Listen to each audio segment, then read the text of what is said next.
Oh, this is Brent Allan Winters, commonlawyer.com, www.commonlawyer.com, coming at you from the remote hinterlands of the Wabash River Valley, where the hogs, the frogs, and the dogs keep up a racket all night long. I'm here with Montana Dan, the other elder at In Church. And thank you both for your service to our country. That's probably not said enough, so thank you. Appreciate it. We're interviewing a veteran of Operation Frequent Wind. This is the 50th anniversary of Operation Frequent Wind, the evacuation of Saigon in South Vietnam. We're talking to Steve Millman. He didn't know he was going to be a veteran of Operation Frequent Wind because nobody knew until really it happened, pretty close when it happened, that it was going to happen. But it was an operation that happened off the cuff, fast, and without a lot of organization. The idea was to get the Americans out of Vietnam and a lot of our Vietnamese friends, hundreds of them, thousands of them, as quickly as possible before the enemy arrived and started killing people, which is what happened when they arrived. We're talking to Steve Millman. He told us in the previous interview that he grew up on a farm near a town called Flandreau, South Dakota. By the way, Flandreau, Steve, is famous because of a battle that occurred there when the Sioux attacked, if I remember right. And up in that part of the world, it's a very famous battle between the settlers and the Sioux. Wasn't that at Flandreau? I believe so. I've briefly read up on that, but I can't recall all the details. Of course, you weren't there. I get that. It was after your time. But your great-grandparents were around when some of that happened, probably, because they homesteaded there. And that's why you grew up there. But you ended up back in 1972. Was it in 72 that you went off to boot camp? January 73. 73, right at the beginning of 73. Yeah. And you told us all about that in the previous interview. And then you ended up in San Diego, went to boot camp. Then they sent you to Jacksonville, Florida to go to Aviation Ordnance School, which means you were learning all about explosives that airplanes deliver on target. That's what it was all about, and learned about small arms, the M16 and the 45 caliber and the M60 machine gun and all those kinds of things. And then you were at the top of your class at that little school because the guy that was at the top of the class went AWOL. And so you got bumped up to being the smartest guy in the class. And because of that, the commanding officer of the base called you in to talk to you and said, well, because you're at the top of the class, you get to choose your next duty station. And you said, well, sir, can I go to Japan? And the old man asked you why, and you said, because I want to buy a stereo. And so he shipped you off to the West Coast, where you went war training specifically. Did you know it at the time that they were going to send you? Well, you were going to be with an air squadron, right? That was going to go to an aircraft carrier home ported in Yokosuka, Japan. Have I got the facts right? Yes, you do. Okay, so, but did you understand that you're going to end up on an aircraft carrier? Yes, I did. Okay, because you're in the Navy, and the flyers, the people who fly fighter aircraft in the Navy, are on aircraft carriers. Yeah, and the aircraft carrier you were on is no longer in commission, is it? No, actually, it's a floating museum in San Diego Harbor. Oh. The city of San Diego bought it it was due to be scrapped, but there was a lot of veterans and people that were interested in it, so somehow the city of San Diego bought it, towed it down there, and I was just out there last month for the 50th anniversary on it, and every day they're working more and more different compartments on that ship, getting them back to the original form. Uh-huh. And it's, yeah, so I've been on it 3 times before, and even in this visit now, I noticed there was a lot more that was open to the public. So it's been 50 years since you had been on that ship. Was it surreal to go back aboard after 50 years? Gave you goosebumps. It gave you goosebumps.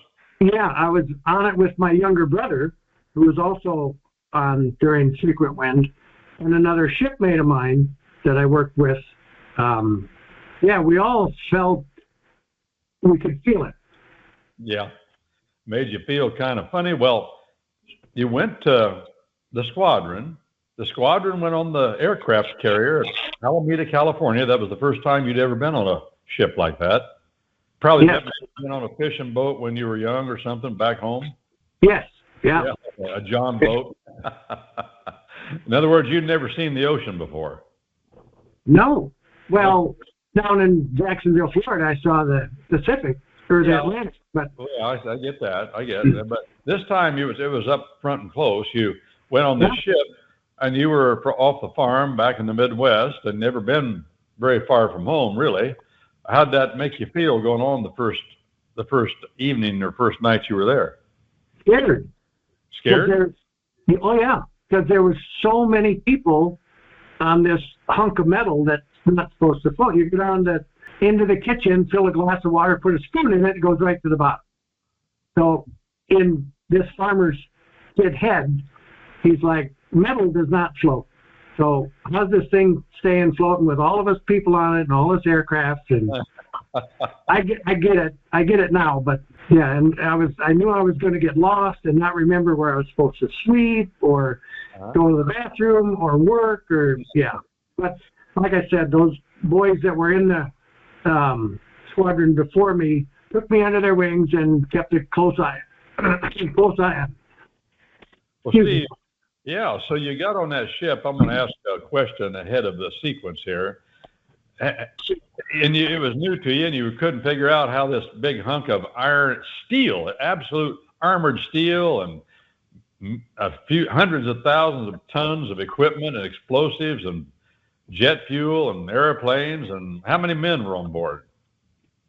Right at 4,800 average. 5,000 men and all the food. And you couldn't figure out how it was floating. Did you ever have a nightmare of any kind about being on the ship and it going under the water?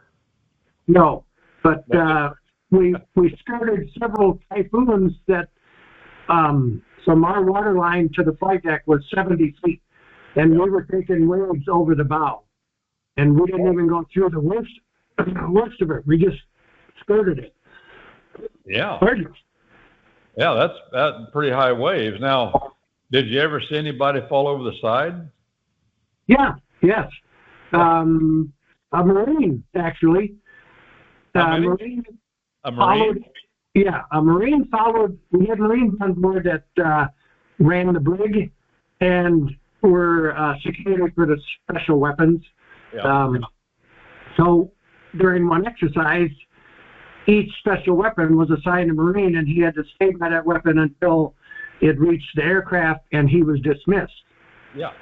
It went through all of that, and the flight deck director motioned him to get out of the way because the plane was going to be moved. The pilot was in it. He was ready to go, and the Marine just stood there and shook his head with his M16 across his chest, and the guy kept getting him out.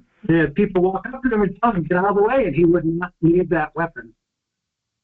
So he was assigned to stay with that special weapon and guard it with his life, and the flight deck director that's directing the planes to move around, and they've got their jet motors fired up, and they're trying to attach them to the catapults, and he motioned him to get out of the way. Why was he motioning him to get out of the way? Because they were going to taxi the aircraft up to the catapult. And our understanding was as soon as that pilot is in the cockpit, he's now in charge of the weapon, and the Marine is dismissed. Oh. But this guy didn't get the memo. So you could see the flight deck director turn around and look up at the air boss in the superstructure, and you could tell they were talking, and he shrugged his shoulders, turns around and pulls the plane forward and turns it, and that Marine got blown 70 feet right over the side, just like that. So the jet blast just popped him over the side like he was a piece of paper. Yep. So he's got his M16 in his hands. Oh yeah. Yeah, there's different watches all around the ship. As you know, when you're underway, there's people that are sand watch looking for men overboard. Yeah. And somebody said that, yeah, he held his M16 above his head all the way to the water. And before we launch, there's always a helicopter out, a recovery helicopter, in case anything bad happens. And they picked him up right away and brought him back. And he was all right. And he hit the water from 70 feet, and it didn't hurt him. He looked okay when he walked up the helicopter when they brought him up to the flight deck. I wonder if they gave him a medal for doing his duty, or what he thought was. It really wasn't his duty. He was mistaken, but he thought he was doing what he's supposed to be doing, right? Yeah. You know, there's always one guy that doesn't get the word, isn't there? Yes, there is. Yeah. Yeah. And you know that for a fact yourself. What's that? You know that for a fact yourself. Oh yeah, but just another example. So they got you on this ship. You'd never been away from home. You're on this warship. People were acting crazy. You're getting ready to go on another combat cruise and go back to Vietnam. And you'd never been there, but everybody else on the ship, it seemed like, had been. And what did you do that first night? I slept like a baby. They gave you a place to sleep. Yeah. We all got assigned to our berthing compartments, and I got assigned a rack and a bed. And yeah, it was late. There was a lot of excitement. I was just exhausted, so I slept pretty good. Oh, okay. Even with all the hooting and hollering that was going on. Yeah. And so then you headed back across toward the South China Sea. Is that what you did? Yeah, and we stopped in Hawaii. We left September 11th of 73, and we stopped in Hawaii for a day of, I don't know, sightseeing, whatever. Uh-huh. And then went back out and did some maneuvers and testing of whatever aircraft, and then back in for another day or two. And then we left, and we ended up in Yokosuka, Japan in late October of 73. Wow, you've got these dates down pretty good to remember. No, yeah. I had to look it up. I couldn't remember. You what? I looked it up. Oh, I see. Okay, you refreshed your memory, as they say. Yeah. So from Yokosuka, which is on the coast of Japan, you stayed there a while, and then I take it, and then you left. Is that right? That was our home port, and I did not understand that we were going to be home ported overseas. Yeah. We were the first carrier in there since the end of World War II, and so we were home ported. That means, and we were the first ship that actually tried out this family. I can't remember what they called it, but you bring your dependents overseas with you, and the military provides housing for you and your family off base. Yeah. So we stayed there, and then we headed out to sea. And to be honest with you, I don't remember where we went. I know we were loading bombs, we were loading missiles, and sometimes they'd come back with the bombs and missiles, and sometimes they wouldn't. It was all live ammunition, so I know it wasn't practice. Uh-huh. But we weren't, for the life of me, I don't think we were close enough to Vietnam to be putting warheads on foreheads. You know what I mean? Yeah. So your job was you were on the flight deck, and you were making sure the planes were loaded with ammunition, bombs, 20 millimeter, and missiles, Zuni rockets, and sidewinders, air-to-air, and all that stuff. And they were armed and loaded, and sometimes they'd come back without any. They'd expended all their ammunition. Yeah. And you have no idea. Nobody ever told you what was going on. No, and I never heard, oh, hey, we're off the coast of Vietnam, and this is what's going on. I never, ever remember hearing that. But you think you probably were. I think we were. Yeah. I would have to go back and look at the records and see, ships movements, and you can look that stuff up online. Now you can, right. Yes. Yeah, I get what you're saying. But back then, they only told you, this is what I understand the policy is always in the military. People only are allowed to know things if they have a need to know. Right. Yeah. So you were just doing what you were told, and you were a young guy, and you were with a lot of other high school graduates on the flight of this aircraft carrier, arming 500,000, 1,500, 2,000-pound bombs. Is that right? Yeah. The F-4 only carried 500-pound bombs. Okay. But you were... That was all reloaded on that specific, and that was my aircraft. That's what we loaded. Yeah. There was just 500-pound bombs, no Zuni, yeah. Okay. No rockets and Sidewinder missiles. That was it. Okay, and Sidewinders are air-to-air for dogfights. Is that right? Yes. Okay, so your job was on the flight deck, though. Am I right? Yes. Yep. Well, tell us what it's like to do what you did in close proximity to a F-4 Phantom loaded with ammunition and bridled down with its afterburners on for getting ready for a catapult launch off the front of the aircraft carrier. What was your job? After loading, then my job, I was volunteered to be the pin puller. So wait, let's get this. You are the pin puller. Correct. Okay, what is a pin puller? Well, that's what we called it. So every pylon on the wing, every weapon that's loaded in a certain location has a safety pin to keep the circuit dead until you're ready to launch.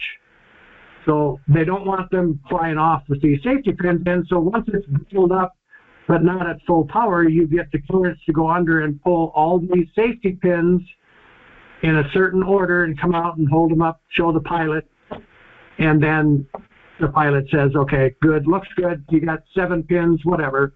Yeah. And then you just stand off to the side and they fire that thing up and launch it. And it's like going to a drag race when the funny cars first came out, how it would just rumble your stomach and your whole body. Yeah. We're 15 feet away when these things launched.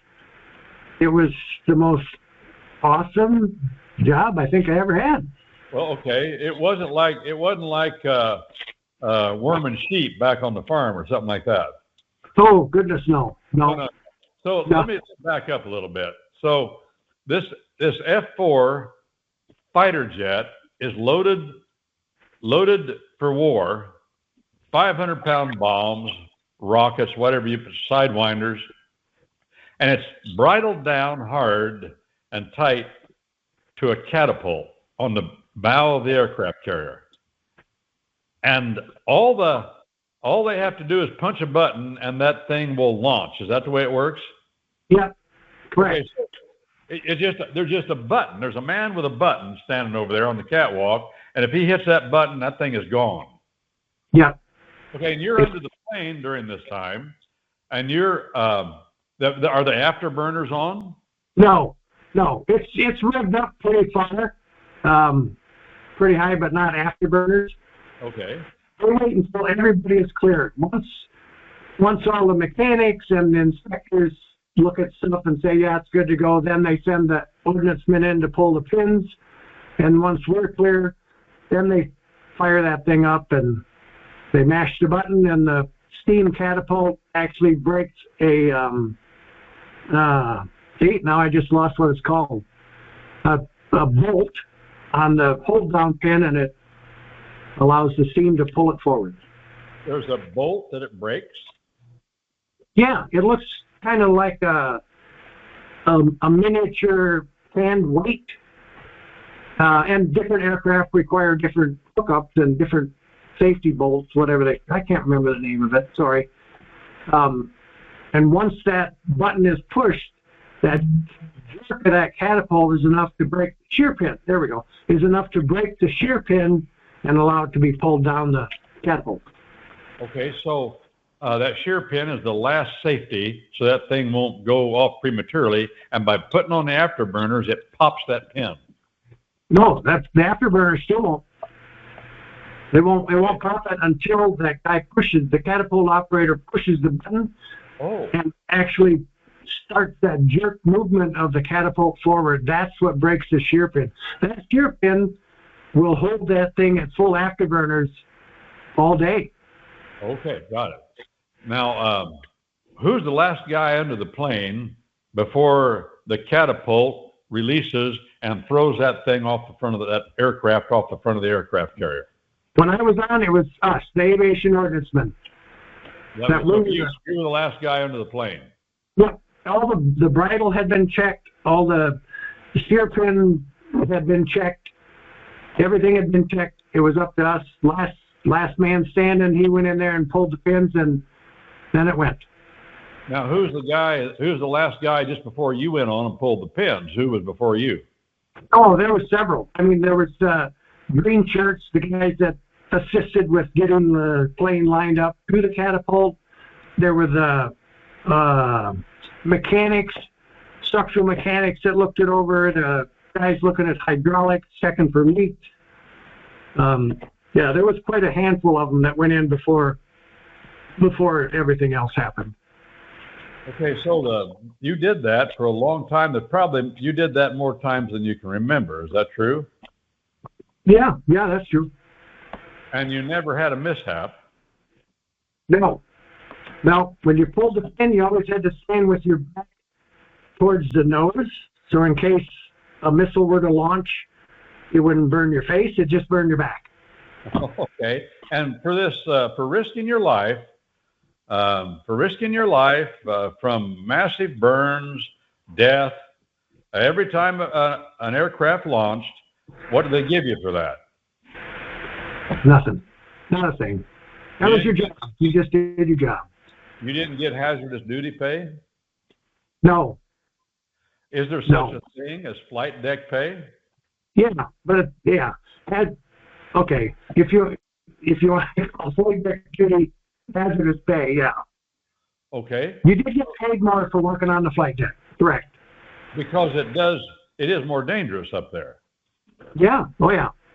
And how much did fellows get for flight deck pay? No, boy. That's 50 years ago. Right.